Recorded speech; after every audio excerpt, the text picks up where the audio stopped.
Welcome back to Sick and Serving with Haley Faye Rosenthal and Rini K. We are now doing our lyric breakdown. This is my brand new song called Roulette, and I wrote it with She Is Jules, who is an absolutely incredible songwriter, co-writer, friend. Love her so much.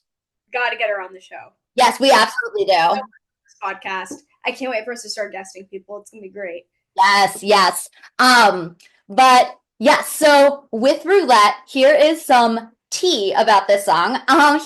So, and also for all of y'all that are watching this episode is filmed before I started marketing any of it publicly.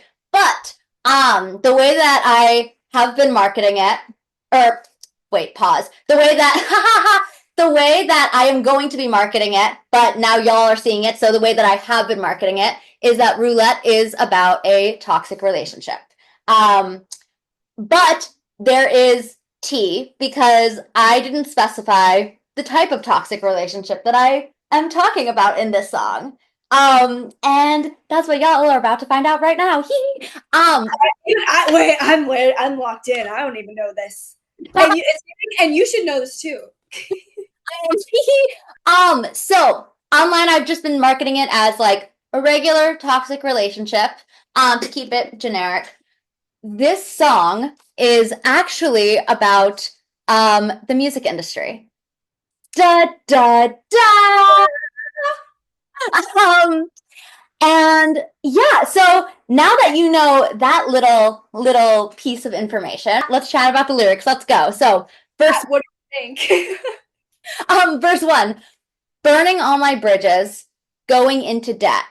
So right off the bat here, with when you think about like the music industry and you're like a starving artist, you have to do some like whack ass shit all the time. And there are going to be quite a few people in your life that just like will not understand it and will not agree with it, whether it be financial, whether it be like, how you are choosing to like promote your art or etc. Like, and because of that, sometimes it can get to the point where like, yes, people can like learn to live with it, whatever. But there are other times when people are just like, I have to take a step back because like I can't be a part of this. So that's what that line is referring to, burning all my bridges, going into debt. When I when I wrote the song with Jules, I had like just gotten out of some credit card debt. And it was like fucking it. Thank you. Girl, never again. Never the fuck again. But like I went into that debt because like I was funding my career and I was just gambling on myself and like thank fucking God it ended up working out. Because I paid it off like through music. Thank God. But like it was still like very scary because I'm like gambling on myself and like you don't know what the outcome is going to be, which is kind of where like the title Roulette came from. And tearing out my stitches to play Russian roulette. So yeah, it gets like really deep when I start comparing the music industry to a game of Russian roulette. I love it. Um, but but yeah, so tearing out my stitches to play Russian roulette, like you're just like you're bearing your soul for like everyone and their mothers to see. And you're essentially like you're everyone says like, oh, like the people that make it, it's one in a million. And so that's kind of what I was referring to when I was talking about Russian roulette. Gambling with the devil might make me a success. So that line comes from all of the crazy shit that has come out about the music industry and like certain people. And I'm not like gonna name names because like I'm scared. Y'all know who we're talking about. Thank you, Beyonce. Wait, actually, cut that part out. Cut that part out. Can you tell us? So you're talking about all the crazy, how it's like crazy stuff you do for your art, crazy stuff you do for your career. Can you tell us what is the craziest thing you've done, maybe like in public or craziest like bet you've done for your music? Is there like a vivid memory that comes to mind? Crazy story time? Oh, I mean, like in terms of like making content for my art or like funding. Literally everything. Where are we going? Because there's like different types of crazy that we can do. I'm thinking the one that'll entertain the people the most, the ones that the fans want to know, is content. Okay, so I feel like the craziest stuff that I've done. I mean, like y'all have seen it. I am walking with like my full fucking chest, like I am strutting the streets of New York City, with my full chest, lip singing to my songs. And I have people like you can't hear it in the background because like obviously like it's muted because like the audio is Right. the sound audio is over, but like there are bitches honking at me. There are bitches screaming at me, catcalling me, telling me like, "Yes, honey," like or like, throwing stuff at me. Like you don't see that part in any Yeah, just that because gets in post. yeah, like you have to like realize, yes, it does look cool like, on social media, whatever. But like realize I am like fully in the streets of New York City, lip singing to my music. And everything that you see going on in the background is real. So yeah, I mean like I would say that that's probably like one of the crazier things I've done for content. And like, it works. So fuck it. But yeah, and then in terms of like finances, um I'm not gonna say a number because like I scared, but I scared of judgment, just a little. But I so before Me Attacking Me came out, which was like really like the song that introduced me to the majority of my fan base, and I'm so so so grateful for that. But like in the back of my mind, when like right before I released that song, I had a gut feeling. I can't explain it, but like I knew that that song was so special, and Yeah. I knew I needed to put like everything into it, not just like my ability to like write the song or perform the song or whatever, but just like everything into that song. So like the performance, writing, and the finances. Yeah. I had a credit card and a dream. um Quote that on a t-shirt. She's a credit card and a dream. Credit card and a dream. And I spent a lot more money than I probably should have on the marketing. But at the same time, it worked. It really, Right. really, really worked. And I'm so grateful for that because it did end up paying for itself. But if you were to like look, maybe I'm gonna say that it was manifestation. Because I Yeah. knew that it was gonna work. I had this gut feeling. But like if you were looking at like all of the shit on paper and you saw me spending the type of money that I was spending on this, like just on this release, you would have thought I was fucking crazy. But it end up working out for me. So you know what? Fuck it. It's manifestation. But a very, very, very scary gamble that I took on myself. That Yeah. but again, and that goes back to the first line, actually burning all my bridges, because for a time it actually it affected my relationship with my mom a lot, because she was looking at the way I was running my business on paper, and she's like, I can't, like, I love you and I can't, like, I can't get behind this, truly. Right. Like I have to take a step back from the, because like what the fuck, you're like ruining yourself. But now, I mean, like she's seeing like, the money that's coming in and everything, and like she sees like, it's all paid off, and she's like, okay, well, I don't know how the fuck that happened, but Kiki, let's go.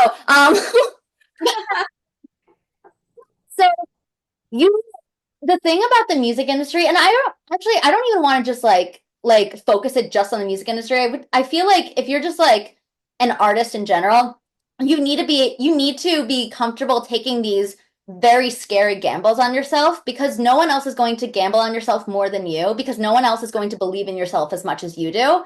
And like you have to just like have this gut feeling like, yeah, like I am a star and I know that I'm going to make it. And everything that I'm doing right now in this moment is leading up to the moment when like the rest of the world realizes that Right. everything that I already know about myself. It's not narcissism, it's manifestation. I Like, think the way you have to look at it is it's like no one judges, or I mean, people do judge small businesses all the time, but it's not the same kind.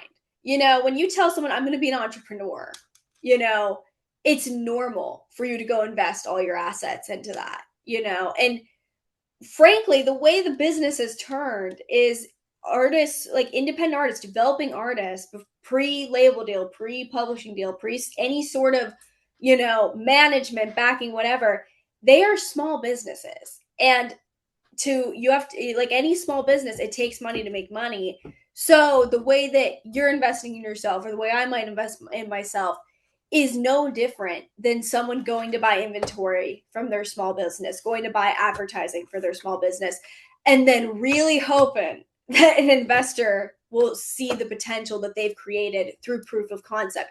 It used to be where, and we could go down this rabbit hole. Like, obviously, I want to get back to your breakdown, but there's, it used to be essentially where, you would artists didn't really have an avenue to do this. So it was kind of like you would really hope that the right person sees you at the right time. And that's kind of like you would go from 0 to 100 there. Nowadays, you kind of have to channel out all the noise and put yourself in a vacuum and create for yourself and develop yourself, as if almost betting that no label ever comes by. You gotta, it's like that mindset you have to truly get to a point where any financial backing's ever going to be interested in you. You quite literally have to have a proof of concept ready to go, like an investor would expect from a small or mid-sized business. And Yeah. that's just what it is now. And I think it's so easy for people to judge artists because it's not a traditional business setup. The product is a person, the product is someone's essence, someone's art, versus a lipstick, versus a course. It's so different, but that is the way now. And, as crazy as it is, frankly, if it was in any other context, would people really be calling it that crazy? No, You gotta ask. Yeah. But anywho, I think that's a very interesting insight. this industry could kill me, but I'm not finished yet. So that's just yeah, that's just me being like, like this it's essentially just like highlighting the fact that there's a lot of toxic parts of this industry. Um, but I'm not finished yet because like I love it so much. And like and like going back to like comparing it to a toxic relationship. I love writing music so much. I love that my fans love my music and I love being able to say that like my fan base is growing every single day. And like the glitz and the glam that you see on the outside of this industry is just like it is just the surface of what the music industry really is, because like the business side of the music industry is where a lot of really weird stuff starts happening. And that's part of the reason why like you'll hear a lot of people saying, "Oh, if you can imagine yourself doing literally literally anything else, and like you can envision yourself being happy doing that, do that." Because like yeah, you can love writing songs and you can love like like the performance element of the music industry, but you have to love it so much to be able to put up with the rest of the bullshit. You have to love it to the point where you're okay with the fact that you might not love it in the way you used to. You have to, I like for something, the reason why, like, I'm sure Haley can relate to this is, you and I have a lot of other things going on. We're both also actors. We're both, I'm currently in school for marketing. Like we have a lot of aspects of our lives, not just the music industry, but you almost kind of have to, because it gets to a point where your music songwriting is no longer just a fun hobby for you. It is now your job. You have to treat it like a job, even though you're getting paid nothing initially. You have to clock in like it's a job, and you have to love it to the point where you're willing to your love for the idea of a music career has to outweigh your love or the potential resentment you might get from having to treat it like a job, you know? Otherwise, I always tell people, I'm like, listen, if you can die happy as this being a hobby, like, be my guest, because it is definitely to a point where you have to be willing. When I was a little kid, music was what I did after school for fun. And that was, there was no strings attached. And that's not to say that it's still my number one love. I still adore every writing session. It's my favorite part of what I do. And It's my favorite, part of what Haley and I do together is our writing sessions. Always will be. Never have lost that love whatsoever. Yeah. However, you do have to treat it like a job. And that is what makes it different from it becoming like this pure hobbyist love. It turns into like, all right, I love this. This is my passion, but now I have to start thinking differently about it. And it's like, can you live with that? A lot of people can't live with that, and it's completely understandable, and I respect people that can acknowledge that and be like, you know what? I'm not going to complain that I have to go and do all this business stuff for it to be a career. I'm going to let it be the hobby that I want it to be for myself. Yeah. But no, for this song is really about me being like coming to terms with like, yeah, for like I'm gonna make it, I'm gonna make it like really big. And like, yeah, Yeah. really shitty parts of this business, but there's also like a lot of really shitty parts of like everything, like I feel like if there is like 100% good in anything that like you really love, then like you don't really know the thing that you really love, because like you can, I don't know if that makes sense or not. Like, I think it makes sense because it's like, like we were saying before, it's like before I mean, I can't speak for you, but I can speak for myself. Before I was really an artist, but I knew I wanted to be an artist. But before, this was like middle school, Rini, I genuinely, the delusion I had, Haley, was insane. I was like, manifestation. I manifestation, I was like, I'm 12 years old and I'm writing songs. That means people are going to care about me. No. No.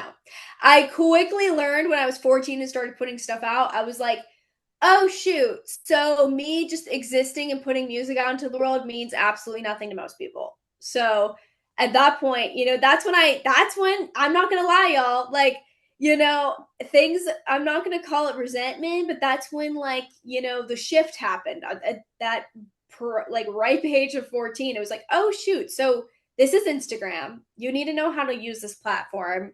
And no, being 12 and putting out an album isn't enough. You know, that's when you start to learn this stuff. And it's like, I genuinely thought that, that was what it was. That's the industry. I thought, okay, I'm young and I write music. And at the time I thought, oh, this is great music.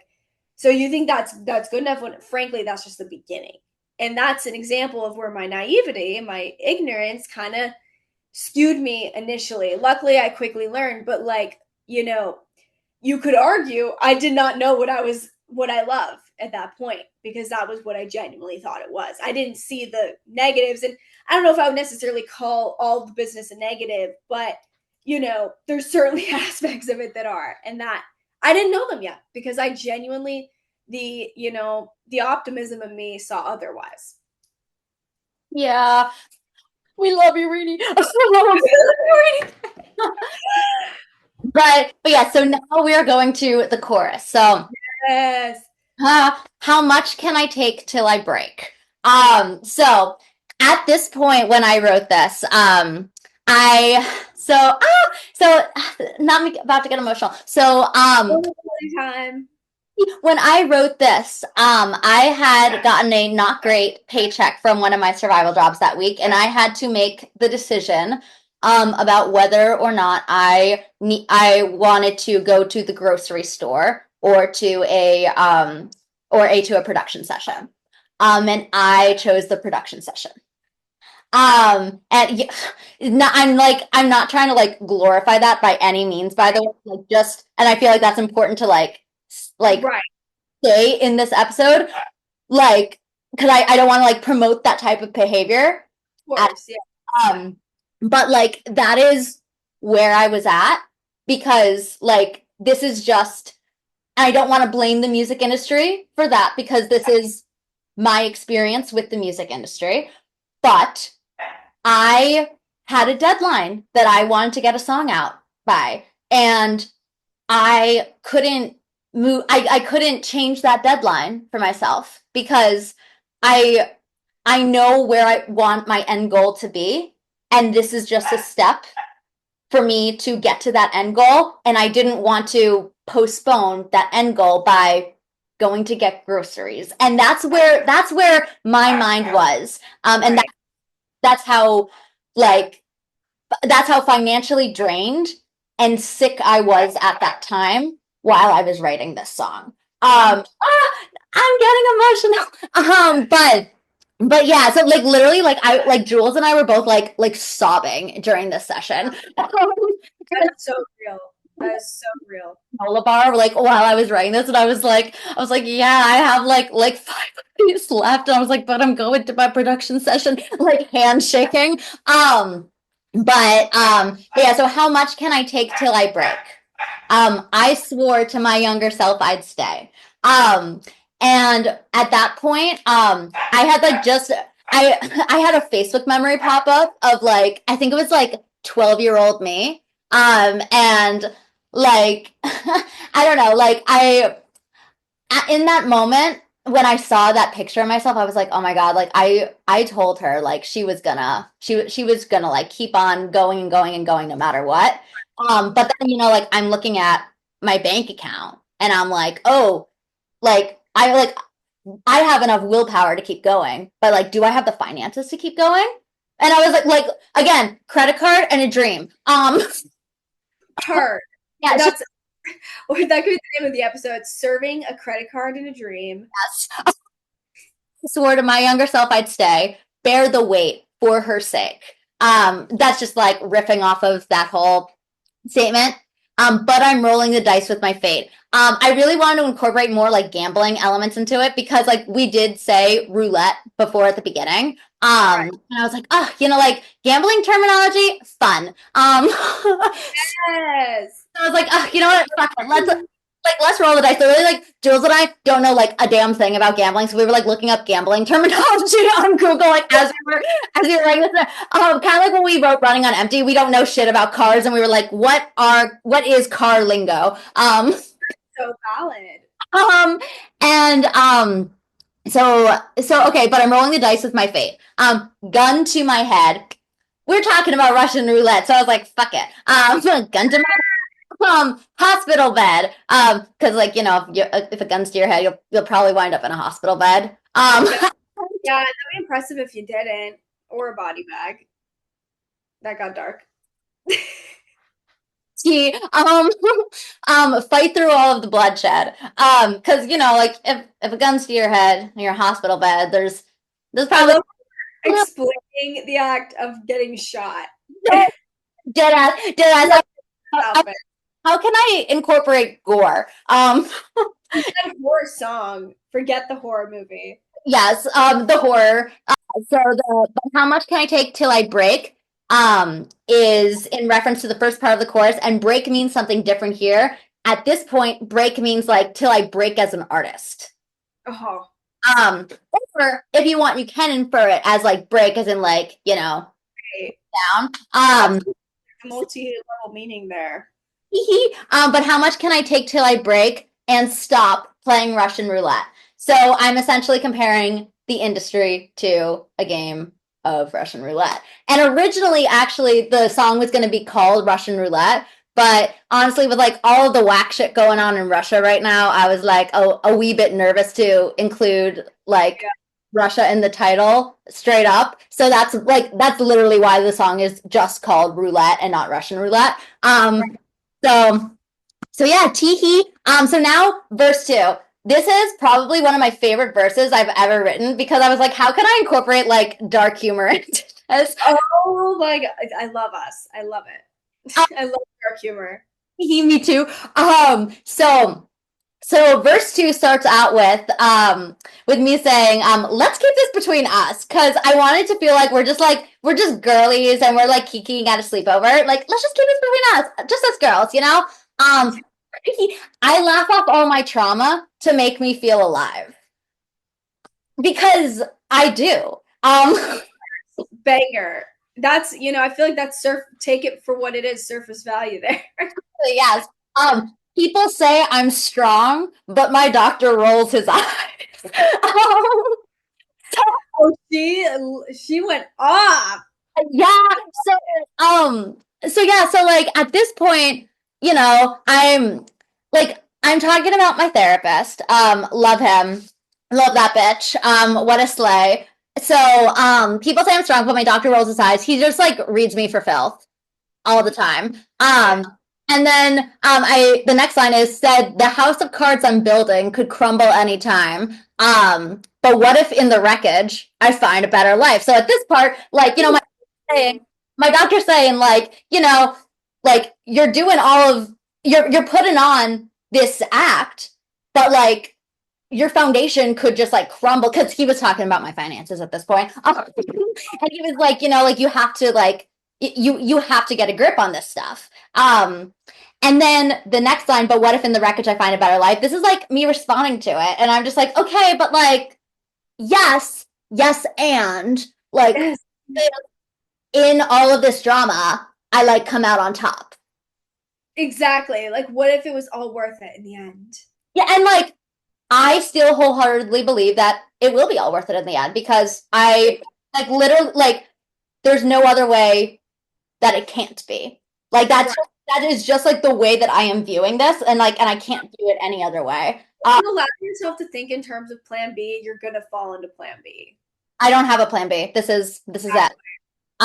So now we go into the chorus, same exact thing. And now we go into the bridge. It's gonna eat, it's gonna eat when there's a Haley Faye Rosenthal bridge. Everyone get ready. Everyone brace themselves. Say I grew up too quick and I made myself sick just to prove I deserve to exist. So at this point, I'm like kind of like paint the scene. I'm talking to myself in the mirror and I'm saying like did I grow up too quick and did I like make myself go like fucking insane? Like just to like prove I deserve to be here. I think every artist can relate to that. We've all been in those shoes. Yeah. Um, and then say I bled myself dry from just trying to survive in a world where the whole game is rigged. Um, so at this point, I'm saying like, did I like literally like I mean like it's I feel like that part's pretty self-explanatory. Like it's essentially saying like it's riffing off of the first part. And it's me like now like realizing that there's a lot of like questionable activity going on in an industry that I love so much. And Yeah. a lot of like really crazy shit that's coming out about the industry. And Right. I also wanted to have another excuse to use another gambling terminology that I had looked up on Google, and I was like, "Ooh, rigged." And I was like, "This is my moment to fucking shine." I just picture you in Gremlin hours doing this. Yes, no, literally, it was me in Gremlin hours. I was like, I had like a full bag of like that's like hoodie up, Yeah. like the ties of the hoodie were like zipped, Yeah. like you know what I mean, like they were like pulled out, and I was like how can I use the word rigged? Found it. Yes. Um, Exactly. so yeah, it repeats itself, but like with more drama, with more gusto, because I'm belting up the octave. Of course. More drama. More drama, more drama. And yeah, and then we go into a sexy little beat drop. And then we go into the final chorus, which is saying the exact same thing as the other choruses, but just with more drama because of the ad libs. Always more drama. If there's one thing you take from this episode, guys, more drama is always better. Yes. Um, but yeah, so that is actually what this song is about. And I know that I have been marketing it as a toxic relationship because it is. It truly is. Yeah. I Yeah. just specific about what type of toxic relationship because I wanted y'all to interpret it in your own very special way. Um, but It, it can be anything. It could be a person, it could be a friendship, it could be school. I think a lot of academic validation girlies could relate to this song, like big time. Um, but yeah, no, I applaud it. I love it. I listen to it for fun because you sent me the master before it's out. Ha ha! I get it before all of you, um, because I'm special. yes. But yeah, that was incredible. I love the song so much. These are one of these songs like when they ask you like, "Oh, what's a song you wish you wrote?" This is on the list for sure. See, I love you. Thank you. Of course, I love you, Queen. I love you. Um, and yeah, is I that a had a lot of fun making content with verse 2 and the chorus. Actually, right before we filmed this, I was making content for verse 2. I have no idea what the turnout of this is going to be. I'm saying this like as I'm recording this before this has even been posted anywhere on the internet yet. But it's just a fun verse if you have a dark sense of humor. So yeah. Oh, it truly, I mean, it's incredible. It's so funny too. That's what's awesome about it. Like the Oh, Dr. Seuss's eyes comment is crazy. I love it. thank you. Thank you very much. So that's a wrap on serving credit card and a dream, parentheses, roulette. Make sure you follow me at Rini K Official on Instagram, Rini K Music on TikTok, Rini K Official on Snapchat, and Rini K Music on YouTube. Why did I make it so extra? Because I decided to make a different TikTok when I was 13 and I was a little stupid when I made it. That's why my life is harder. It is. And But yeah, follow me at Haley F. Rosenthal everywhere. TikTok, YouTube, Snapchat, Instagram, literally everywhere that you have social media, I am at Haley F. Rosenthal. easy for you. I challenge you. F. Rosenthal. Yes, so we love you guys so much. Mwah. Mwah! Bye. Guys.